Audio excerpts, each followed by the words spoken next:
may mga bahagi sa amin na nilinis mo at ang aming buhay ay pinalakas mo ang pananampalataya sa pangalan ni Jesus. Amen. Isang malakas na palakpakan sa Panginoon.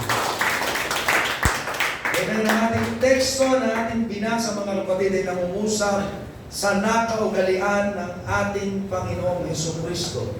Pag-usapan natin ang salitang seeds of your future. Amen. Yung binhi ng iyong kinabukasan, ng iyong hinaharap. At mapapansin natin dito sa animoy simpleng talata, pero ipinakilala ang nakaugalian ng ating Panginoon. At gusto kong ihanda natin mula sa Panginoon ang ating puso, maging ganito rin ang ating ugali. Ang sabi dito, tulad ng kanyang nakaugalian, pumasok siya sa sinagoga, kaya hindi natin katatamaran ang pagpunta ng church. Amen. Dahil kung ito'y nakaugalian mo, kagaya ni Jesus, ang ibig sabihin nito, nagkakaroon ka ng isipang kagaya ni Jesus. Amen. Sabi ng Pilipos 2:5, magkaroon din kayo ng isipang kagaya ng sa ating Panginoong Jesucristo. Ano ang kanyang ginagawa? Ano ang kanyang pag-uugali? Ano ang kanyang nakaugalian? Ang sabi dito, pumapasok siya, amen, sa sinagoga. Ang ating Sabat ay hindi Sabado. Ang ating Sabat ay Linggo. Bakit? Dahil sa Linggo, nabuhay ang ating Panginoong Jesucristo. At ang Panginoon ng Sabat ay sino? Ang ating Panginoong Jesucristo. Palakpakan natin ang Panginoon.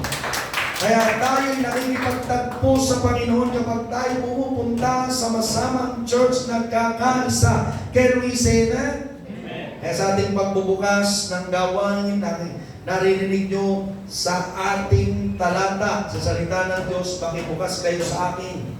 Ito ay pagbibigay ng bagong ugali sa atin na maging ganado tayong bumasa ng salita ng Diyos. Marami sa atin hindi marunong bumasa. Kung nakakabasa naman ay hindi marunong bumuklat ng Biblia. Marunong tayong bumuklat ng iba't ibang site, marunong tayong bumuklat ng cellphone. May 3 years old pa lamang, kahit nakalak ang cellphone, nabubuksan na ang password, pero ang Bible hindi alam. Kung ang isipan ni Kristo ay sasayosa sa akin, mga kapatid, matutuklasan natin ang mabuting kalooban ng Panginoon sa atin tungo sa ating hinaharap. At nandito tayo ngayong umaga upang pag-usapan, una, ang binhi ng kinabukasan. Sapagat mga kapatid, ang ating destiny, ang ating iniisip ay palaging dakila. Nakakalimutan naman natin ang mga bagay na dapat nating gawin sa kadakilaang ating ini-imagine. Nag-iisip ang mga tao, lalaki at babae ng Diyos, magkasawaan, mga kabataan, na para bang ang magandang kinabukasan, dapat meron kang heroic character or heroic personality. Parang ako'y kagaya nito. Kulaya! Mga kapatid sa Panginoon, ang iyong kinabukasan ay hindi mo mapagdidesisyonan. Amen. Ang pwede mong pagdesisyonan ngayon ay ang iyong nakakaugalian. You cannot decide your future, but you can decide your habit. Kung ano ang ginagawa mo ngayon, yan yung bukas mo. Gusto mo agad mangyari sa iyo yung bukas, wala ka pang ginagawa ngayon. Kasama ko ngayon. Minsan gusto natin, ang bukas, ganitong mangyari.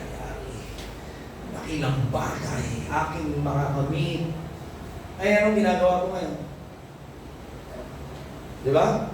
Gusto mong maging kagaya ni pastor, kagaya ng isang leader. Gusto mong maging isang kagaya ni David.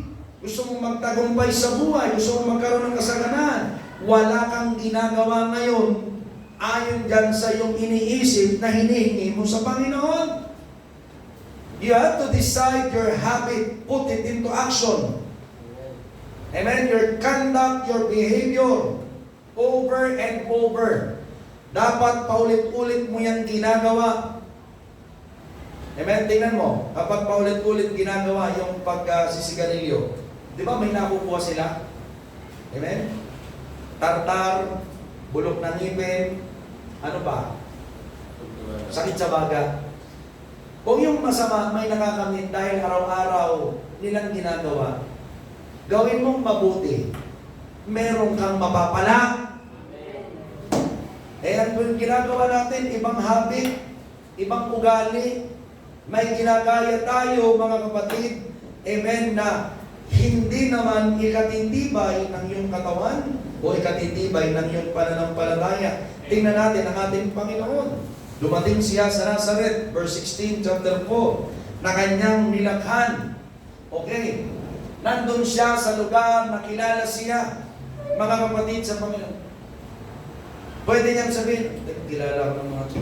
Pwede kang magbago, pwede kang magpakitang tao, pwede kang magtago ng iyong tunay na nararamdaman ng Panginoon. Ginawa niya kung ano yung kanyang palaging ginagawa. Amen? Naging totoo siya sa harap ng mga tao. Nasabi niya dito ay, pumasok siya sa sinagoga ng araw ng Sabat tulad ng kanyang nakaugalian. Ano yung nakakaugalian mo? Pagpapasok ng church. Pag ikaw ay uuwi sa inyo. Pag ikaw ay pagkatapos ng gawain, babalik ka na naman ba sa dati? O ikaw ay nagre-reflect sa iyong binasa. Nagre-reflect ka sa pinangaral. Chine-check mo yung mga binasa. O babalik ka na naman sa iyong cellphone. Babalik ka na naman sa iyong barkada. Babalik ka na naman sa mga unbeliever. Pag yan ay lumakad ng araw, naging buwan, naging taon, at lumakad ng maraming taon, ikaw na yan ang mangyayari dyan kung ano yung ginagawa mo. Kasama mo yung mga unbeliever, akala mo mukha kang banal, pero sa loob mo, merong unbelieving spirit. Kailangan natin tingnan, mga kapatid, yung batas ng eventuality. Yung mangyayari sa hinaharap. Amen? Kailangan kang magkaroon ng desisyon sa regular mong gagawin araw-araw.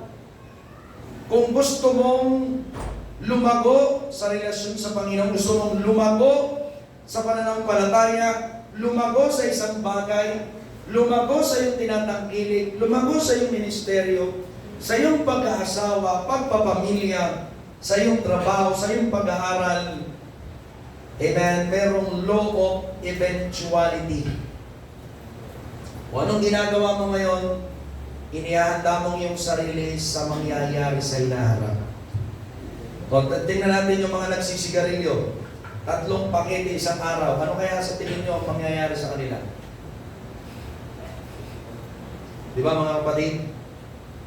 Bago ka matulog, dahil ikaw ay masarap kumakain, ay kumakain ka ng mga masasarap na pagkain bago matulog, mga tinatawag dito ay fast food. Tutulog ka na. Ating gabi, mga kapatid sa ating Panginoon. Eventually, ano ang mangyayari sa iyo? Ikaw pala ay may high blood. Tapos wala kang pagpipigil sa sarili. Ang pamilya niyo pala may sakit sa puso, pero wala kang pagpipigil sa pagkain. Ikaw pala ay may sakit sa pogi, pero kakunti ang oras mo sa Panginoon. Marami kang oras sa cellphone, sa labas, sa ibang tao. Pero alam mo, mahina ka sa isang bagay, ayaw mong palakasin sa Panginoon. Ano bang routine mo ngayon? Kaya meron tayong gawain sa umaga, may gawain sa gabi, may gawain pa ng Huwebes, may pananalangin pa araw-araw. Mga kapatid, dine-develop sa atin ang spiritual habit. Na lagi mong makausap ang Panginoon, hindi kagaya ng mga unbelieving, lagi nilang sinasabi, lagi naman akong, amen, tumatawag sa Panginoon. Lagi naman akong nagpapasalamat sa Panginoon. Pero ano ba yung way of life mo? Ano ba yung mga ginagawa mo talaga para ma-meet mo ang maganda mong kinabukasan? Si Larry Bird, mga kapatid, bago siya kumain sa umaga, ang magandang halimbawa ito, no? Nagpi-free throw muna siya 500 times na free throw. Larry Bird, magaling na basketball player ito, bago pa sa panahon ni na Michael Jordan. Isang billionaire in interview, anong oras ka pumapasok sa trabaho? Sabi ng billionaire, I arrive at my office 7 a.m. It is a habit. Hindi siya nagpapalit ng alas 7. Bagamat ang oras niya ay alas 8, may-ari siya ng kumpanya. Actually, wala siyang oras talaga. But he arrived 7 a.m. Sabi ng isang novelist, mabenta ang kanyang sinulat, ay nagsusulat ako alas 8 ng umaga, araw-araw. At tatapusin ko ang aking sinusulat alas 4 ng hapon. Ginagawa ko ito araw-araw ayon sa isang novelista. At ang kanyang benta, umaabot ng mahigit 1 milyon.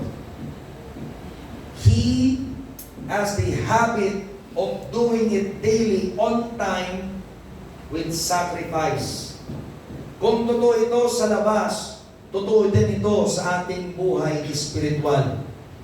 Akita natin, naalala natin si Daniel. Sa Daniel chapter 6, basahin natin.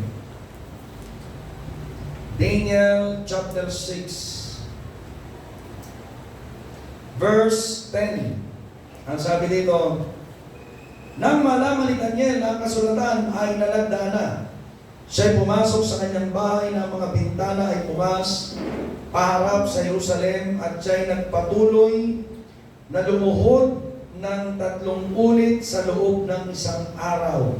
Nagpatuloy siya na lumuhod ng 3 ulit sa loob ng 1 araw na nananalangin at nagpapasalamat sa harap ng kanyang Diyos gaya ng kanyang dating ginagawa. So mapapansin natin dito, mga kapatid, kahit si Daniel ay masama ang pakiramdam, mabigat ang kalooban dahil kagaya nito, nalagda na. Alam niya, pwede siyang patayin. Papatayin siya, papatayin ang susuway. May pag-uusig, makakarinig siya ng masakit na pananalita. May magsasabi sa kanya na bibig na hindi maganda at maririnig niya ito, masasaktan ang kanyang kalooban. Higit nga sa lahat, buhay niya ang kapalit. Pero hindi niya tinigilan ang kanyang nakaugalian. Nanalangin pa rin siya, paharap sa bahay dalanginan. Amen? Kung ikaw ay nananalangin na sa church, huwag kang bibitaw. Kung hindi ka pa nananalangin, magsimula ka na. Kung ikaw'y nagbabasa na ng salita ng Diyos araw-araw, huwag kang titigil. Kung hindi mo pa nagagawa, gawin mo na. Can we say amen? Develop a habit that will bring you to your great future. Ay gusto mong may makamit, gusto mong may mangyari, pero iba ang iyong pinakakabisihan. Malahay ka ng Diyos, kapatid.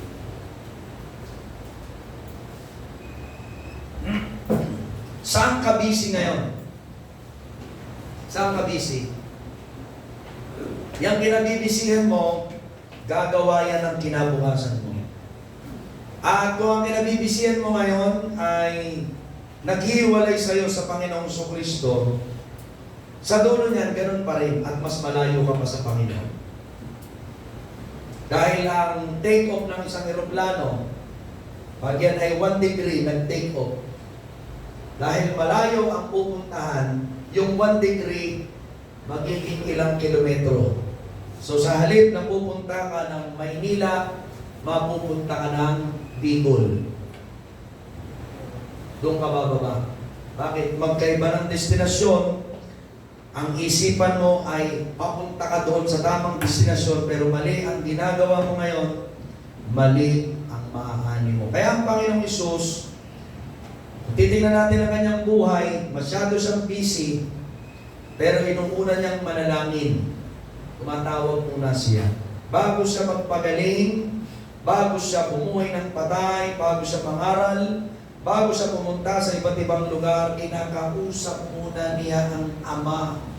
Early in the morning, mga kapatid sa ating Panginoon. Saka siya ngayon babiyahe, amen, sa pamamagitan ng paglalakad. Nabiyahe siya gamit ang kanyang tsinelas. Siya'y nananalangin sa may sakit, nagtuturo at nagmiministeryo sa mga alagad, namamahala sa mga alagad. Amen. Nagsasalita siya sa harap ng maraming tao, pero importante sa kanya ang kanyang nakaugalian.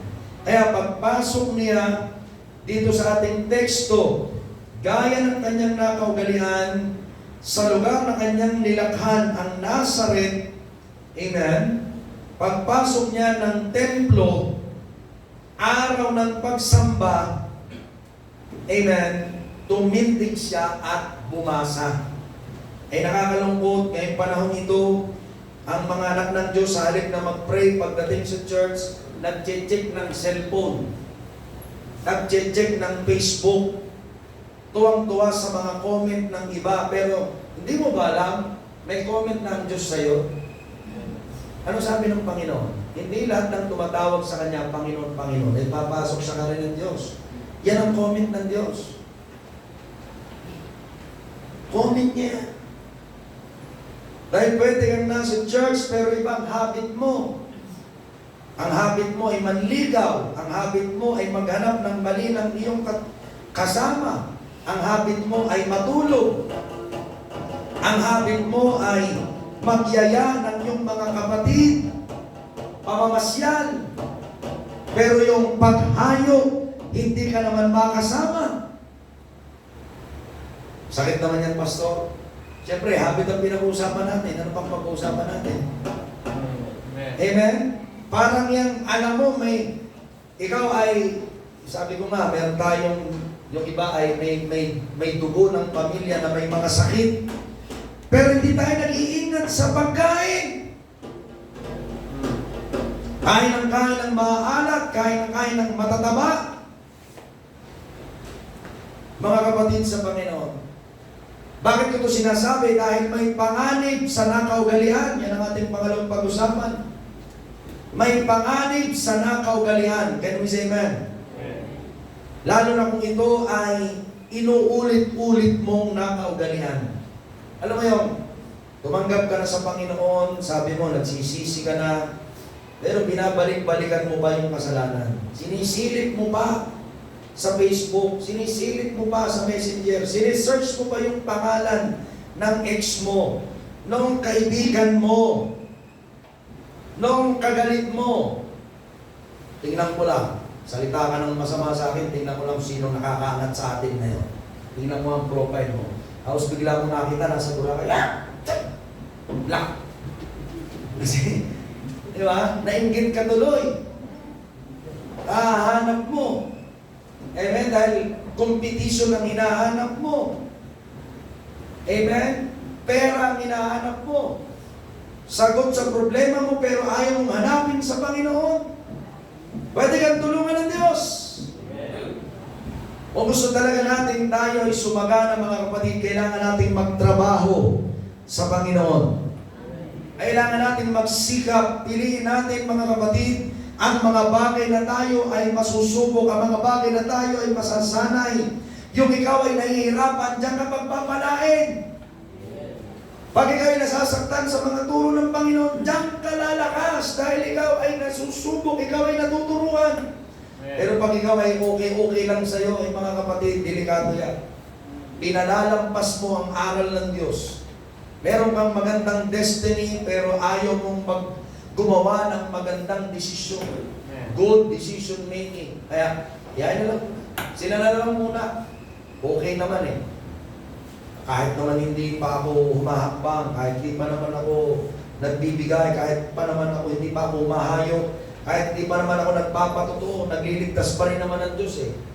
Andiyan naman yung ibang tao. Di ba pwede ka rin gamitin ng Diyos? Amen. Di ba pwede ka rin subuhin ng Panginoon? Pwede ka rin maging masipag sa karya ng Diyos? Pwede rin gamitin ng Diyos ang iyong bibig? Pwede rin gamitin ng Diyos ang iyong pananalapi, ang iyong buhay, ang iyong pamilya, ang iyong sasakyan, ang iyong tahanan? Pwede magkaroon ng gawain doon at magyayakan ng iyong mga kapitbahay at sila naman ay makalapit sa Diyos. Kailangan natin magsigap araw-araw. Can we say amen? Amen. Salamat sa pangangaral na ito. Kasi dito tayo mahahamon. Ibig sabihin tayo ay tinuturuan ng Diyos na mula ngayon mga kapatid, kung di pa natin nagagawa o kung itinigil na natin ang ating kasipagan, ibalik mo. Kung hindi mo pa nagagawa na maging masipag sa karya ng Diyos, magsimula ka na. Kung ikaw naman ay nawala, bumalik ka. May pagkakataon pa. Ayusin mo ang ugali mo. Amen. Ayusin mo ang iyong isipan. Huwag kang maging tamad.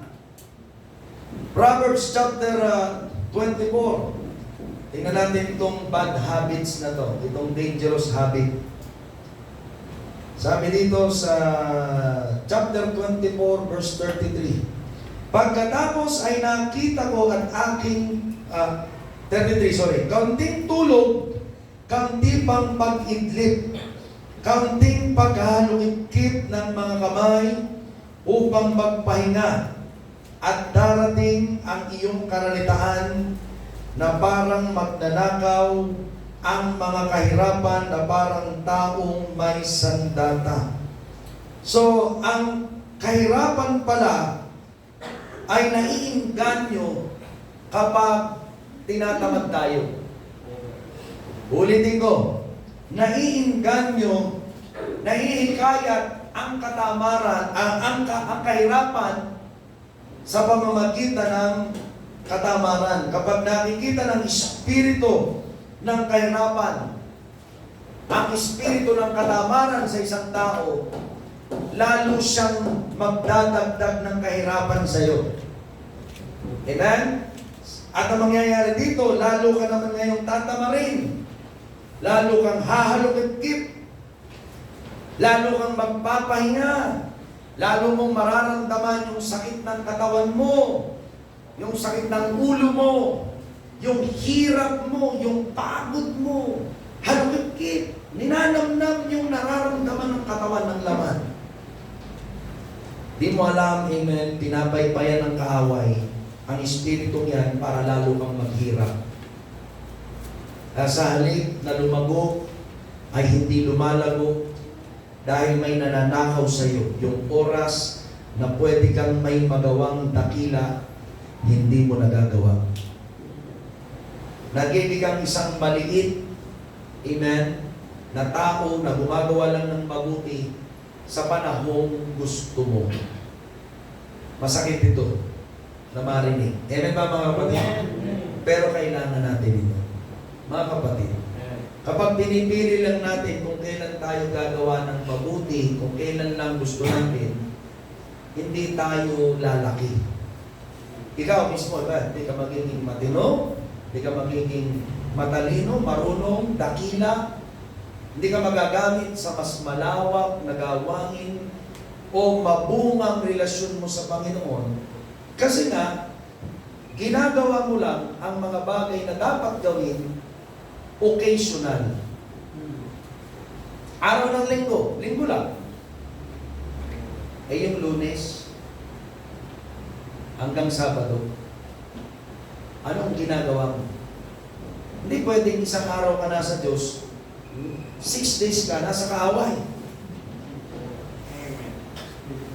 Mga kapatid, ang ating destiny is not magic thinking.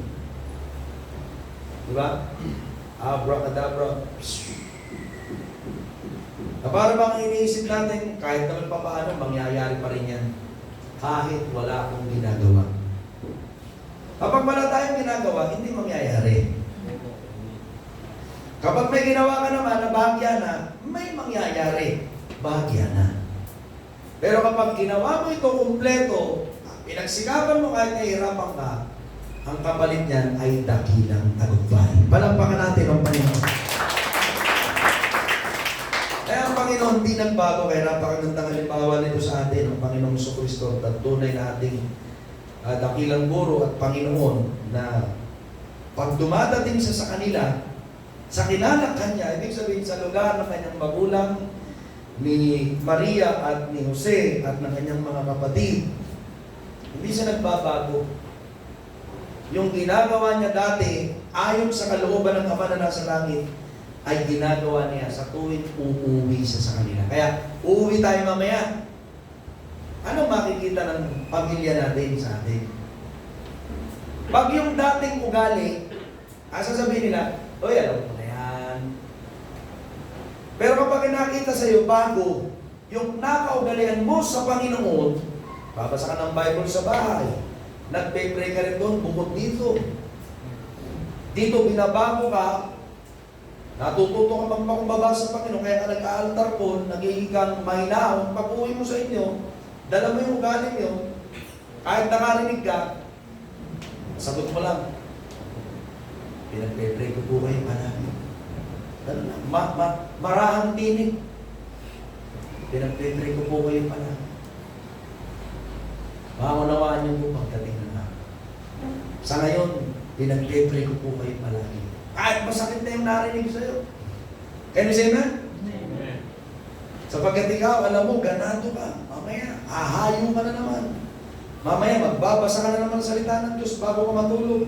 Pag-isip mo sa umaga, magpe-pray ka na naman, pumunta ka na naman sa church. Magpapatuto sa mga kaklase mo, sa mga katrabaho mo. Papagamit ka ng iyong buhay sa Diyos. Ito'y magiging habit mo. Isang araw sasabihin mo, Pastor, willing na po ako magpagamit sa kung anong ministeryo kailangan sa church. Kasi ginagawa mo na. Personal ikaw. Siniseryoso mo ang Panginoon. Hindi ka pa kinakausap ng yung pastor, pero ito may ginagawa ka na. Di ba? Kita yan ng pastor. Bakit?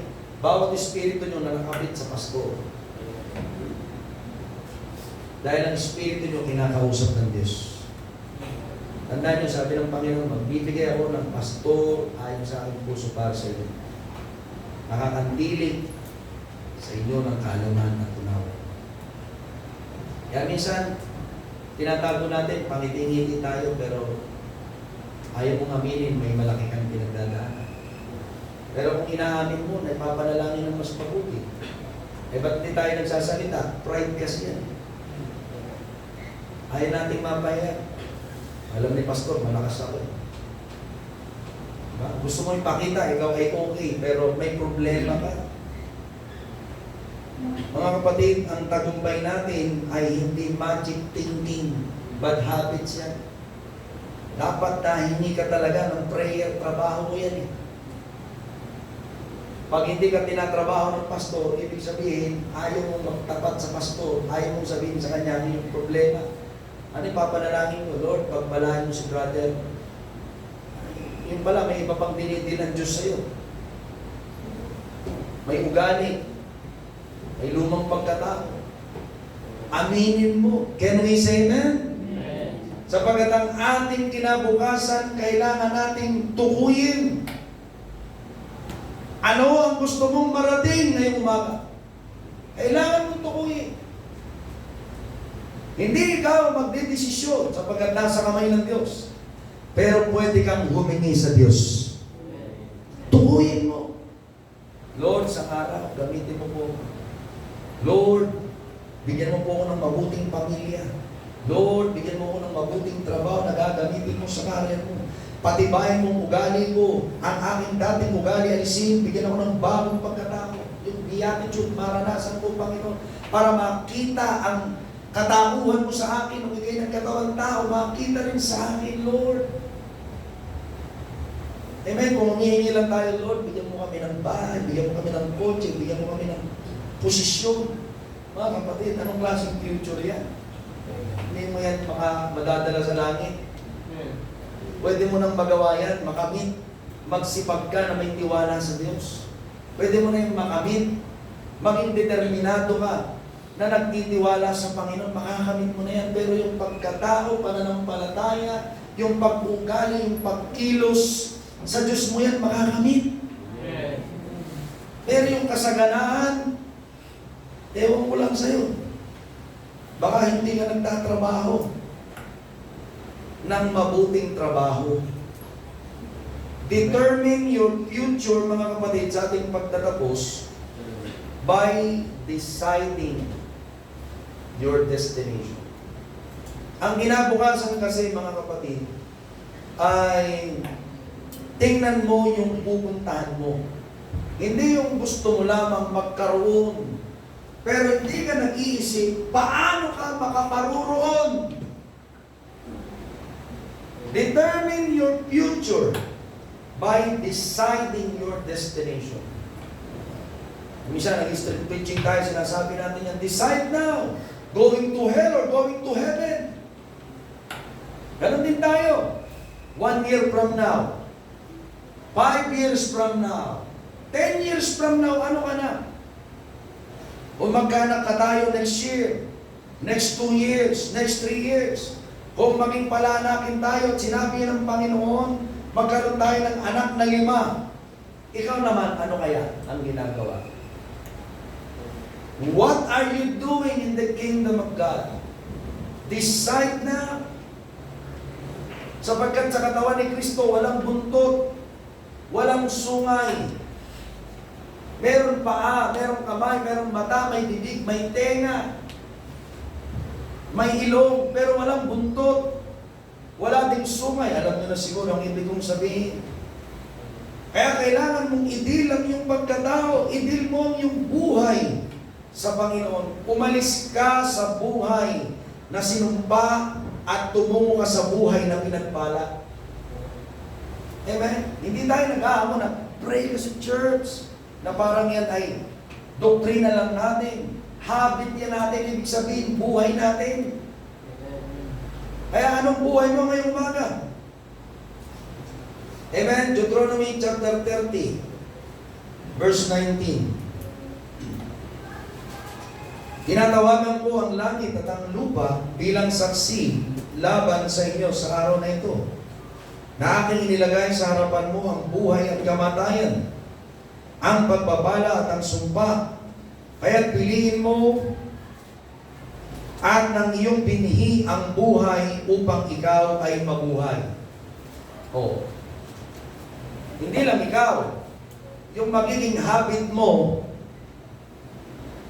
gagayahin din ng iyong pamilya. Kasama ko kayo, mga kapatid. Igigit mo sa iyong pamilya kung ano ang dapat nilang lakaran sa Panginoon. Nakarinig ako ng isang tatay, malalaki na yung mga anak ko. Bahala na sila kung anong desisyon nila. Hindi lang tinuro din. Kaya si Pablo, dakilang mangangaral eh. Aral siya sa Old Testament, sa Pentateuch, saka sa Torah, nabanggit ko ito kanina sa Sunday School.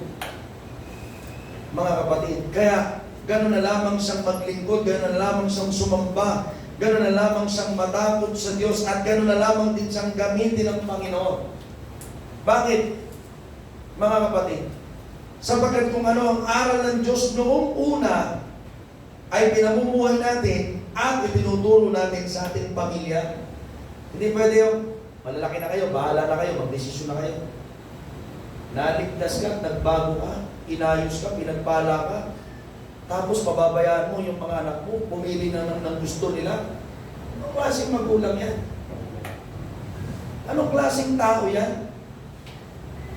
Hindi, ay kung ang Diyos nagturo, kahit may free will ka, ay sinikap niyang magturo, piliin niyo ang buhay. Eh, ano nga, sasabihin mo na lamang na bahala na kayo. Kung anong desisyon mo. Ba't hindi mo sabihin, anak, ito, pag hindi mo ito pinili, mapapahama ka talaga. Amen. Pero mauna kang mamuhay sa bagay na yon. Mauna ka na humawak ng susi na yon mula sa Panginoon.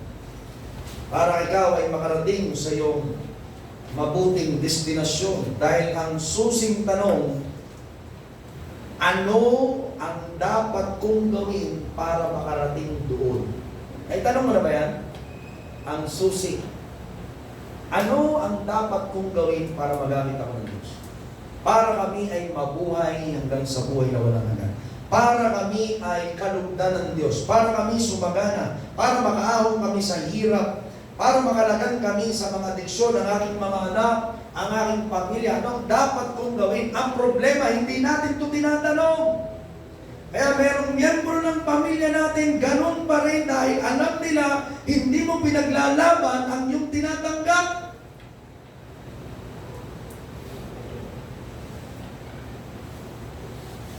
Alam mo, pag pinaglalaban mo, kung ikaw ay anak, palalayasin ka ng iyong magulang. Kung ikaw ay magulang, palalayasin mo ang iyong anak. Pastor Boyet, ginawa niya talaga yan. Hindi nakikinig yung anak niya, babae. Pinalis niya sa kanyang pulit. Bumalik yung anak niya. O ngayon, pinagpala. Kasi marunong nang magpasako. Yun ang leader. Anak ko yan eh. Mapapahamak yan. Lalo yung mapapahamak, kinukonsinti mo. Lalo yung mapapahamak dahil tinuturuan mong maging mahina, pumili ng bulok na pamumuhay. Amen. Hindi mo itinuturo sa kanya ang dapat niyang ipamuhay mula sa Diyos na matakot sa Diyos.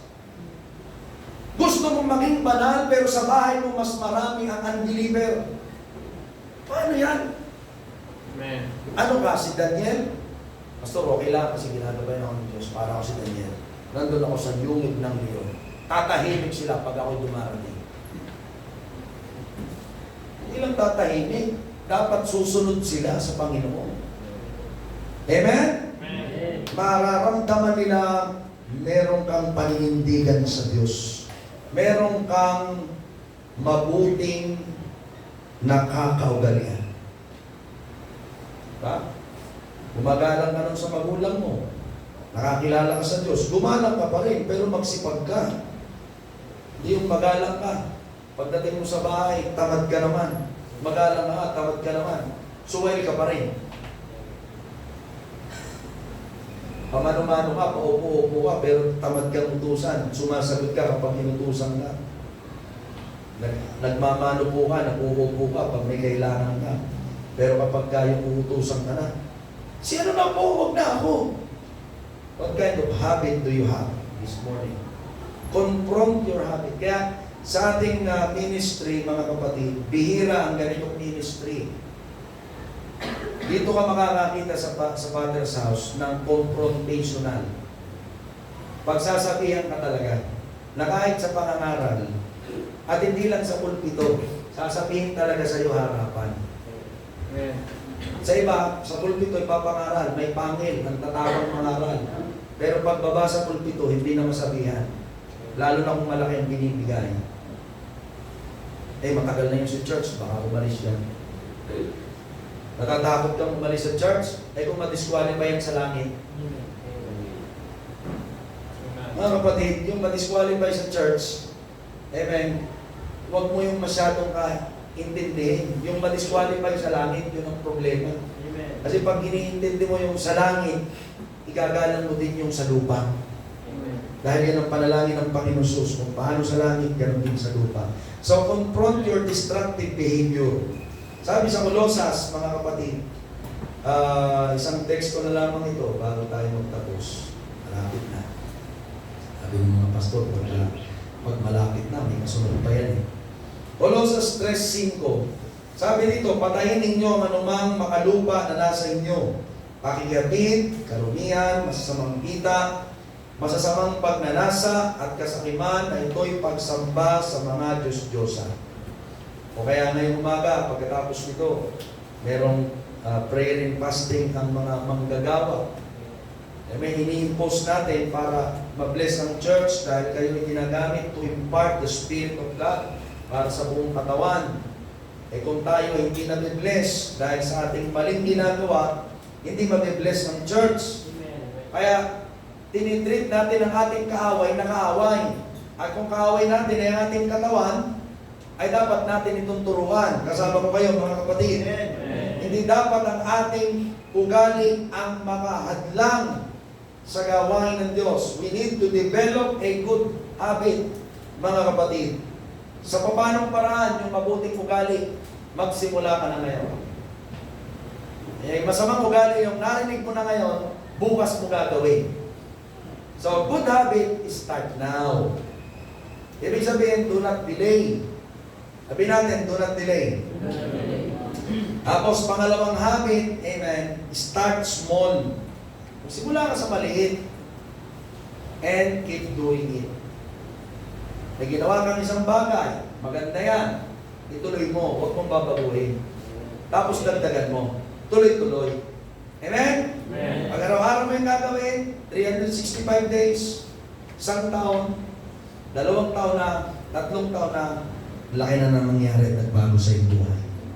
Pati yung mga kaibigan mo, mga tao nakakakilala sa iyo, babaguhin din ng Diyos dahil nakita sa iyo isa kang liwanag na maningning sa gitna ng mundong madilim. Palakpakan natin ang Panginoon. So parang pagbabasa ng salita ng Diyos, gusto mong may matapos na libro, sa loob ng isang buwan, basahin mo yung Kawikaan, 31 chapter. So may natapos ka na sa loob ng isang buwan. Araw-araw ka nagbabasa ng isang chapter. If you make that a habit, you will build a habit of discipline. Can we say amen? Amen. Magkakaroon ng pagbabago sa iyo, hindi ka na normal na tao. Normal ka in a sense, nabubuhay ka, kumakain ka, natutulog ka, nagtatrabaho, pumapasok, pero hindi na kagaya ng dati. Magkakaroon ka na ngayon ng galak na hindi na ipapaliwanag. Amen? At magkakaroon ka ng kagalakan sa panahon ng mga pagsubok. Ano mo yung mararanasan? Amen? Unspeakable joy in times of struggle, magsisimula yun ngayon kapag dinidisiplina mo ang sarili mo.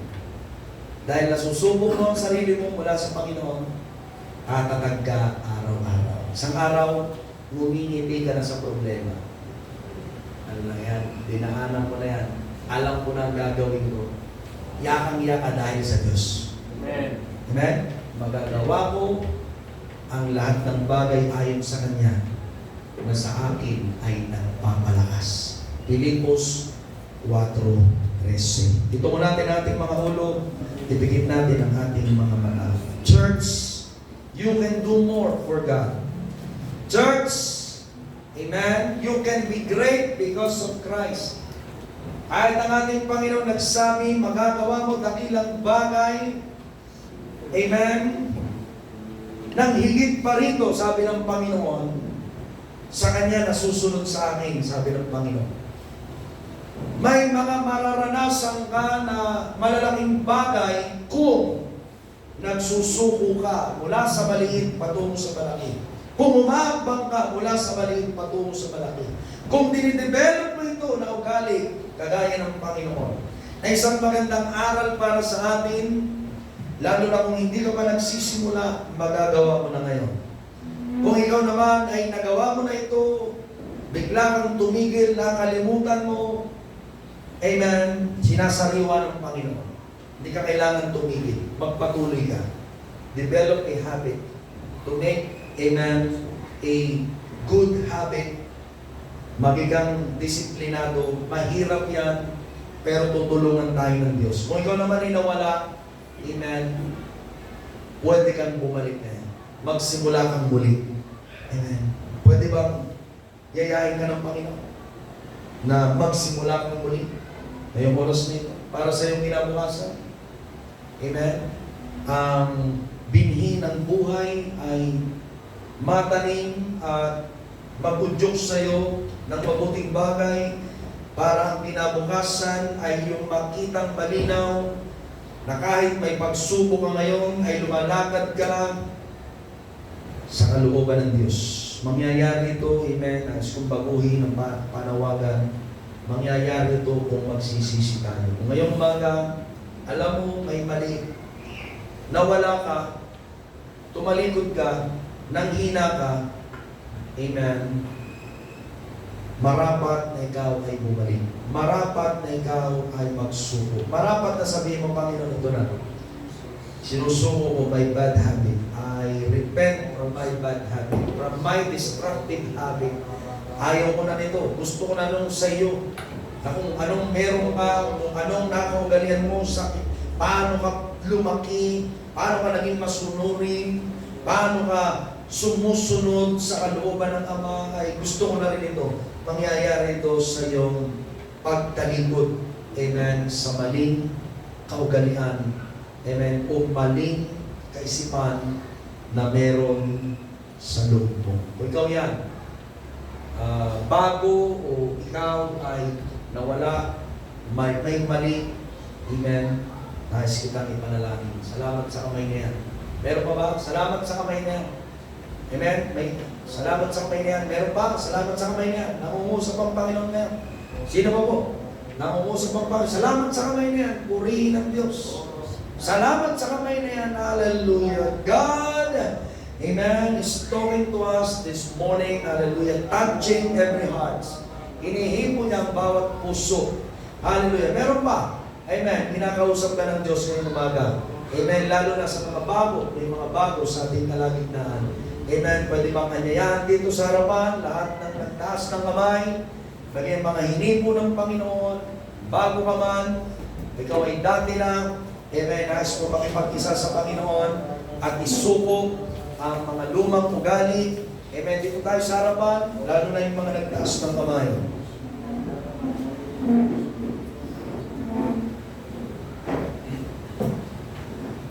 Hallelujah. Salamat sa ating Panginoon. Ang mga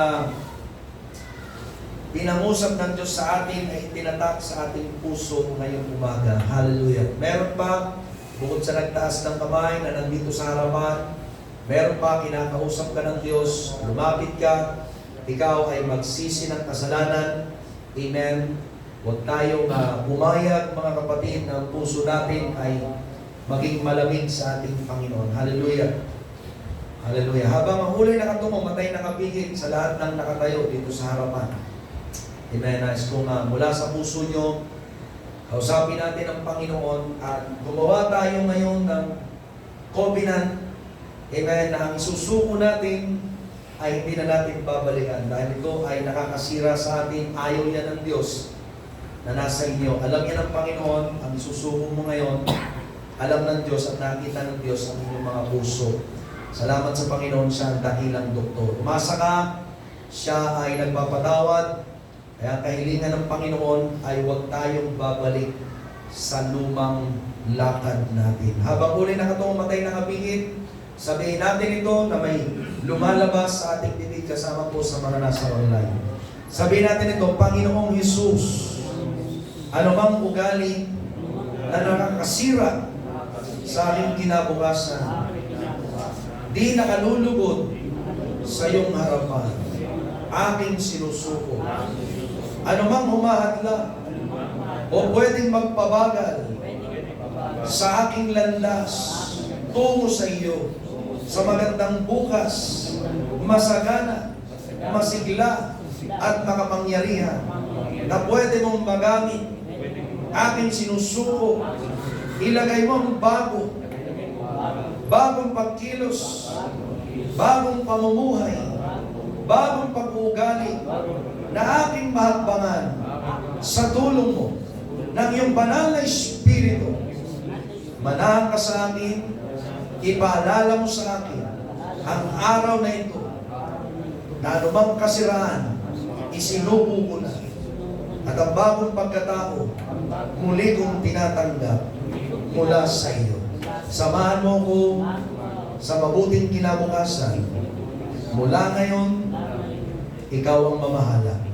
Sa pangalan ni Jesus. Amen.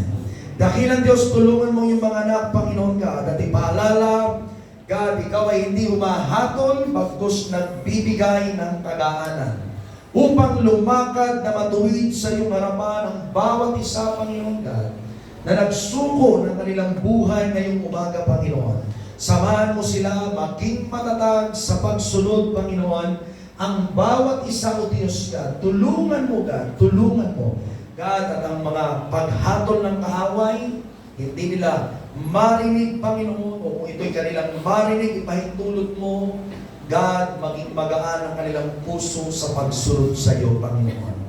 Pakabalin mo, Diyos, ang kanilang pananampalataya ay patatagin at ang kanilang puso ay natututo pa lalong makinig at magpasakop sa iyong mabuting kalooban. Salamat po, Diyos, iniligtas mo sila, samahan mo sila sa paghakbang mula ngayon sa pangalan ni Jesus. Amen. Palakpakan natin ang ating Panginoon. Hallelujah. Dakila ka sa aming kalagitnaan. Purihin ang iyong pangalan, O Diyos, purihin ka. Hallelujah. Amen. Habang mga kapatiran na tumutugtog ay umaawit ng isang awiting salamat, Panginoon, sa umagang ito. Nais ko namang buksan ang altar. Amen. Habang kinakausap natin ang ating Panginoon. Salamat, Panginoon. O puso'y sinisiyasan. Amen. O dakila ka. Kausapin natin ang ating Panginoon ngayong umaga. Amen.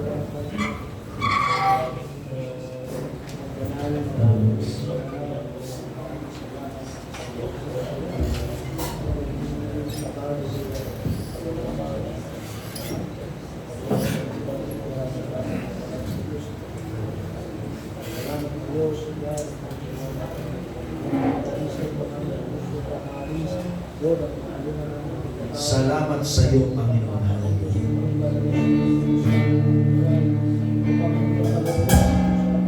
Oh, ikaw ang nakakakita. Yes, oh Lord, develop unto us, oh God, a good habit of faith, a habit of life, oh God, a habit of faith. Hallelujah. Increase us, God. Increase us. At ang ugali ng pananampalataya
Mga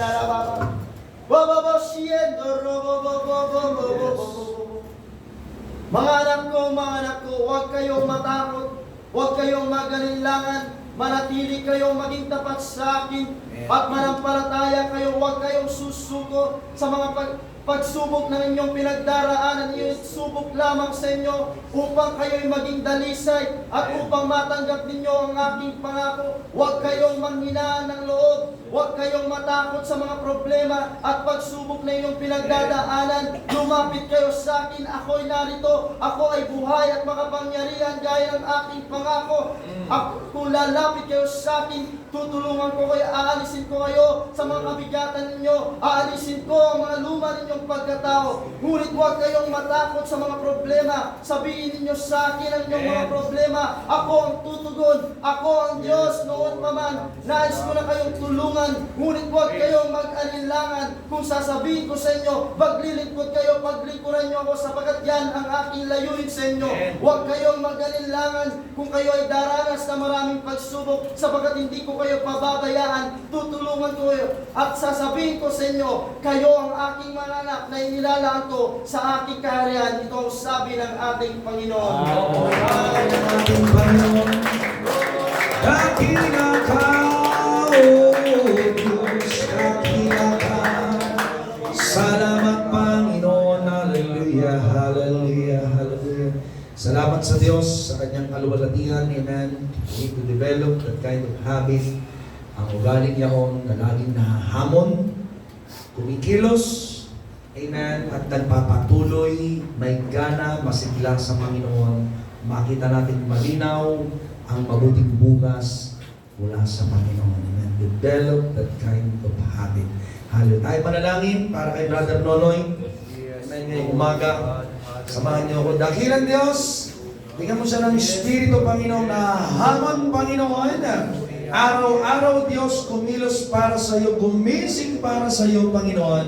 Mabuhay para sa iyo, Panginoon. Bagong pagkilos, bagong lakas, bagong umaga, Panginoon. Paano ngayong umaga, Diyos? Tinuruan mo kaming lahat kasama siya, Diyos. Patuloy mong ilagay sa Kanya, Panginoon God, ang pagsusumika, Panginoon, sa pakikipag-isa sa iyo, Diyos, at pagkakaroon ng tapang, Panginoon, na iwaksiw, Diyos, ang mga kasakitan at lumakad sa iyong katwiran na sampo ng kanyang pamilya, kanyang maakay. Sa pangalan ni Jesus, hindi ang sakit na ito o ang mga dating sakit niya o naman, O Diyos, na pwede pang dalahin ng kaaway ang magpapahina sa kanya, kundi ikaw ang magpapalakas araw-araw hanggang sa kalakasan sa iyong kapurihan. Sa pangalan ni Jesus, Amen. Palakpakan natin ang ating Panginoon.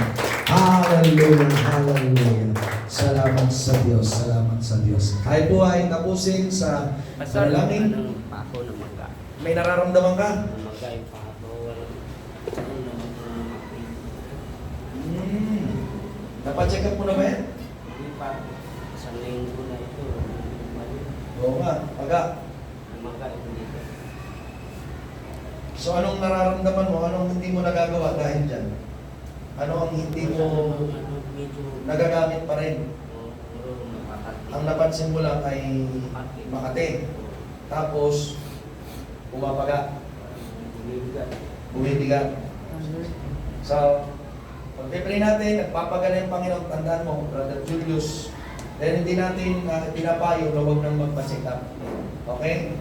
So, dapat, ito ba pina-check up mo na? Dapat pinanaan mo kasi ano sugat, open wounds, dapat pina-check mo. Pero nilapatan mo na yan ng first aid. Ano lang, nilalaman ng diagas. So kahit betadine, wala kang ginawa, tapos hindi na ng antibiotic, wala kang ginawa. Wala kang ginawa. Kasi umasa tayo sa Panginoon ngayon. Kaya lang, kagaya ng ating pangangaral kanina, yung bad habits, isuko natin sa Panginoon. Amen? Huwag natin ahuhin lang, nasa natin sa Panginoon, tapos maging responsable tayo. Madalihing malinis yan, huwag nangyayari sa mga tubog, sa mga baha, o mga malulunay, madalihing malinis. May center tayo, pwede check-check, pero umasa ka may magagawa ng Panginoon na yan. Okay? Sa center kasi nagbibigay din ng libreng gamot. Okay? At naglalapat ng first aid. So yun ay kalubyo ng Diyos sa atin, binigay na yung libre, makakamit natin yung kapag lumapit tayo. So lumapit ka ngayon, amen, may magagawa din ng Diyos. Okay? So, tapos nito, ipacheck mo ang Diyos may magagawa. Dakilang Diyos, hallelujah. Ano man o Diyos ang pagpapabayan na nagawa ng aking kapatid na aking hinihingi, patawarin mo po siya, Panginoon. Tulungan mo Diyos, God, na umasa sa iyo, Panginoon, at maging maagap din sa pagsawata sa mga gawa ng kaaway gaya ng sugat. God, pag first aid o Diyos ay hindi niya talikuran, maging ang mga maagang pag-check up, Panginoon, hindi niya ito baliwalain, Panginoon.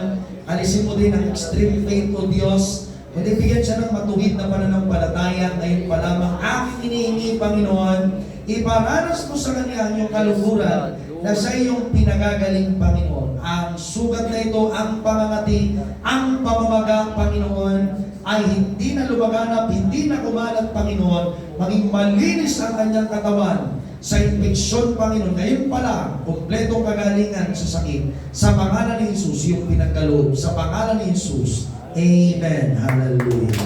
Amen. Praise God. God bless you, kapatid. Ha? Amen. Tayo ay tapusin sa panalangin ni Brother Matthew sa huling panalangin.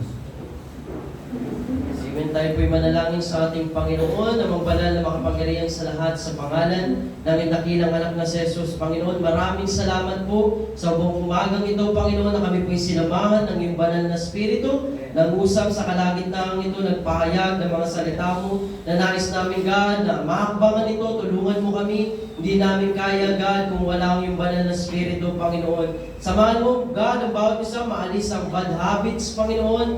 Magkaroon, Panginoon, God, ng good habits. God, lalo na, God, sa paglago, sa paglilingkod sa iyo, Panginoon, God. Tulungan mo ang bawat isa na patuloy pang manalangin, patuloy pang magbasa ng salita mo, humayo, Panginoon, at patuloy abutin ng mga kaluluwa sa labas, Panginoon, God.